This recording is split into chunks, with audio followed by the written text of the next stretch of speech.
Hello everyone, mission engineering academy के online platform पर आपका स्वागत है। तो फ्रेंड्स, आज हम बात करने वाले हैं नॉर्थर्न कोलफील्ड्स लिमिटेड के द्वारा एक एम्प्लॉयमेंट नोटिफिकेशन निकाला गया है। इसमें हम इस फुल नोटिफिकेशन को डिस्कस करने वाले हैं। इसमें क्या है, स्टूडेंट्स को कुछ डाउट आ रहे हैं, जैसे कि डिप्लोमा एलिजिबल है या डिग्री एलिजिबल है या फिर डिप्लोमा या डिग्री दोनों एलिजिबल है। इस पर हम बात कर लेंगे। और यहाँ पर कौन कौन मध्य प्रदेश, उत्तर प्रदेश एलिजिबल है या ऑल इंडिया एलिजिबल है, इसमें हम बात करेंगे। पोजीशन क्या रहने वाली है, एजेंशियल क्वालिफिकेशन क्या रहने वाला है, उसके बाद यहाँ पर एप्लीकेशन फीस क्या रहने वाली है, एज लिमिट क्या रहने वाली है, इसको हम विस्तार से डिस्कस करने वाले हैं। तो फ्रेंड्स, यदि हम नोटिफिकेशन की बात करें तो इसमें जो पोस्टिंग होने वाली है ये है मध्य प्रदेश के सिंगरौली जिले में और उत्तर प्रदेश के सोनभद्र डिस्ट्रिक्ट में ये पोस्टिंग होने वाली है। इसमें हम यदि पोजीशंस की बात करें तो जो पोजीशन रहेगी वो सुपरवाइजरी पोजीशन रहेगी, जिसमें पोजीशन नाम है असिस्टेंट फोरमैन का। इसमें 3 ब्रांच एलिजिबल है, इलेक्ट्रॉनिक्स, कम्युनिकेशन, मैकेनिकल और इलेक्ट्रिकल। ठीक है। और इनमें जो यदि एजेंशियल क्वालिफिकेशन की बात करें तो यहाँ पर मेट्रिकुलेट या फिर इक्विवेलेंट एग्जामिनेशन पास होना चाहिए बोर्ड का। ठीक है। और साथ ही साथ इसमें डिप्लोमा चलेगा या फिर इसमें डिग्री भी चलेगा। वो डिग्री या डिप्लोमा इलेक्ट्रॉनिक्स में भी चलेगा या मैकेनिकल में होना चाहिए या फिर इलेक्ट्रिकल में होना चाहिए। उसके बाद नेक्स्ट हम बात करें यहाँ पर वैकेंसीज का डिस्ट्रीब्यूशन कैसा है या फिर टोटल नंबर ऑफ वैकेंसीज कितनी आई हुई है। तो यहाँ पर फ्रेंड्स, हम यदि बात करें असिस्टेंट फोरमैन इलेक्ट्रॉनिक्स की तो टोटल यहाँ पर 9 वैकेंसीज है। और यदि असिस्टेंट फॉरमैन मैकेनिकल की बात करें तो 59 वैकेंसीज है। और असिस्टेंट फॉरमैन इलेक्ट्रिकल की बात करें तो टोटल 48 वैकेंसीज है। यहाँ पर कुछ वैकेंसी अलग से इलेक्ट्रिकल और मैकेनिकल का कॉम्बिनेशन में निकाली गई है, जो कि 34 वैकेंसी है। इस प्रकार यदि मैं बात करूं तो टोटल कितनी वैकेंसी आई हुई है, 150, 150, 150 वैकेंसी है टोटल।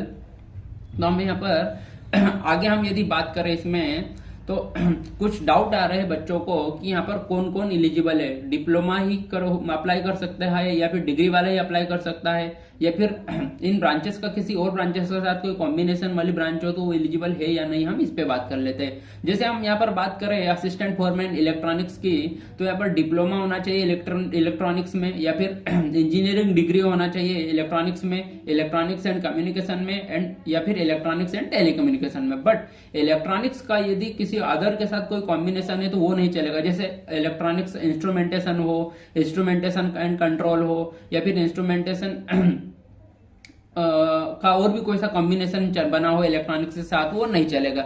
इसी प्रकार मैकेनिकल में भी यहाँ पर डिप्लोमा होना चाहिए या फिर डिग्री होना चाहिए मैकेनिकल। बट मैकेनिकल का किसी दूसरी ब्रांचेस के साथ कोई कॉम्बिनेशन हो, जैसे मैकेनिकल एंड प्रोडक्शन हो, इंडस्ट्रियल हो, ऑटोमेशन हो या थर्मल मैन्युफैक्चरिंग, ये नहीं चलेगा। इसी प्रकार में असिस्टेंट फॉरमैन इलेक्ट्रिकल की बात करूं तो यहाँ पर जो एलिजिबल होंगे वो है डिप्लोमा होना चाहिए इन इलेक्ट्रिकल इंजीनियरिंग या फिर डिग्री भी हो किसमें, इलेक्ट्रिकल इंजीनियरिंग में या फिर इलेक्ट्रिकल एंड इलेक्ट्रॉनिक्स में, वो चलेगा।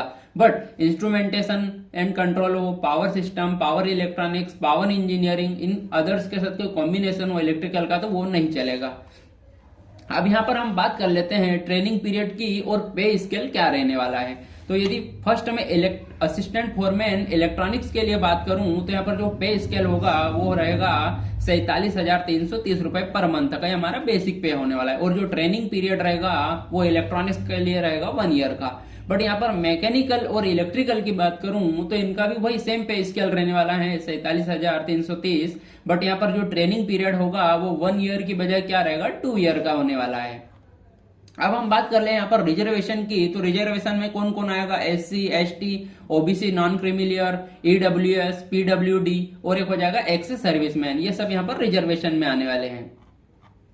उसके बाद नेक्स्ट यदि मैं बात करूं नोटिफिकेशन में तो एज लिमिट क्या होने वाली है। तो जो मिनिमम एज रहेगी वो 18 ईयर्स 18 साल रहेगी और मैक्सिमम अपर एज लिमिट रहेगी वो 30 साल रहने वाली है। उसमें भी हम यहाँ पर कुछ कास्ट ऐसी रहने वाली है जो कि क्या है, जिनको रिलैक्सेशन मिलने वाला है। उसमें है हमारा SC ST जिनको 5 ईयर का रिलैक्सेशन मिलेगा।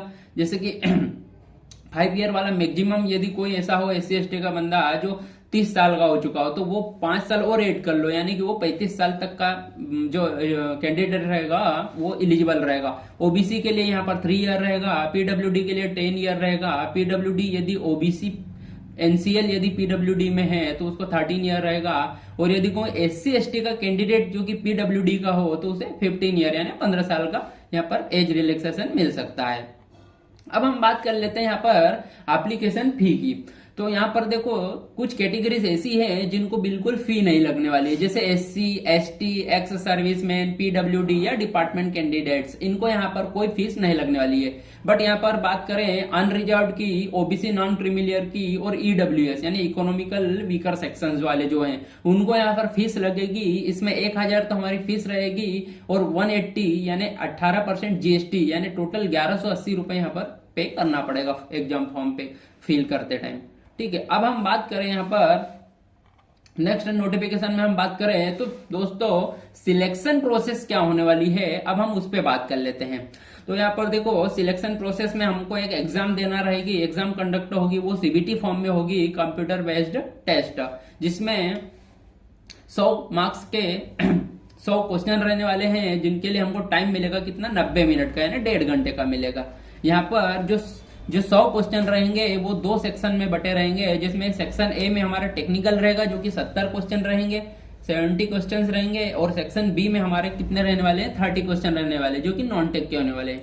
जो टेक्निकल रहेगा उसमें भी हमारा सिलेबस यहाँ पर हम डिस्कस करेंगे, और जो 30 मार्क्स का रहेगा नॉन टेक, जिसमें हम बात करें जनरल नॉलेज हो सकता है, जनरल अवेयरनेस होगा, reasoning, verbal and mental ability, quantity aptitude, ये सब हमारे 30 मार्क्स में आ जाएंगे। और हर एक क्वेश्चन के लिए यहाँ पर हमको 1 मार्क्स मिलेगा, और यदि कोई रॉन्ग आंसर आता है तो उसकी हमें कोई पेनल्टी नहीं लगेगी, मतलब यहाँ पर नो निगेटिव मार्किंग होने वाली है।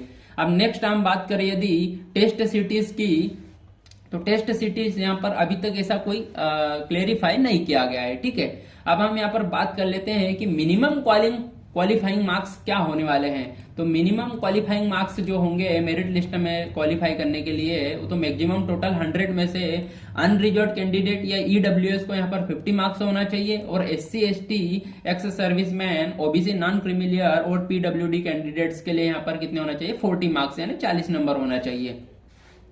नेक्स्ट इसमें हम बात करें तो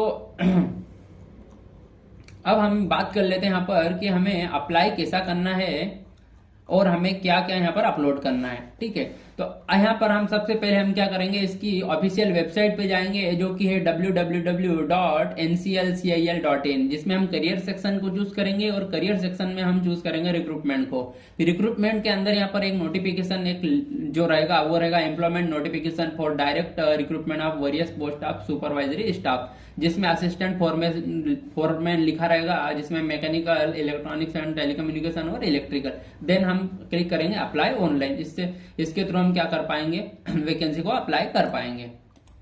अब हम बात करें यहाँ पर फ्रेंड्स, तो हम जब ऑनलाइन अप्लाई करेंगे उस टाइम हमें क्या क्या डॉक्यूमेंट्स अपलोड करना पड़ेगा उस पर हम बात कर लेते हैं। तो फर्स्ट तो हमें बात करें तो फर्स्ट जो रहेगा वो हमको पासपोर्ट साइज की कलर फोटोग्राफ लगेगी, जो कि क्या होगा 3 सप्ताह या 3 वीक से पुरानी नहीं होना चाहिए। ठीक है, यानी 1 मंथ हम मिनिमम मान ले तो 1 मंथ से ज्यादा पुरानी नहीं होना चाहिए, और ये जेपीजी या जेपीजी फॉर्मेट में चलेगी। इसी प्रकार हमें एक ब्लैंक पेज पे हमारा सिग्नेचर भी का स्कैन कॉपी भी अपलोड करना पड़ेगा, जो कि जेपीजी या जेपीजी फॉर्मेट में चलेगा।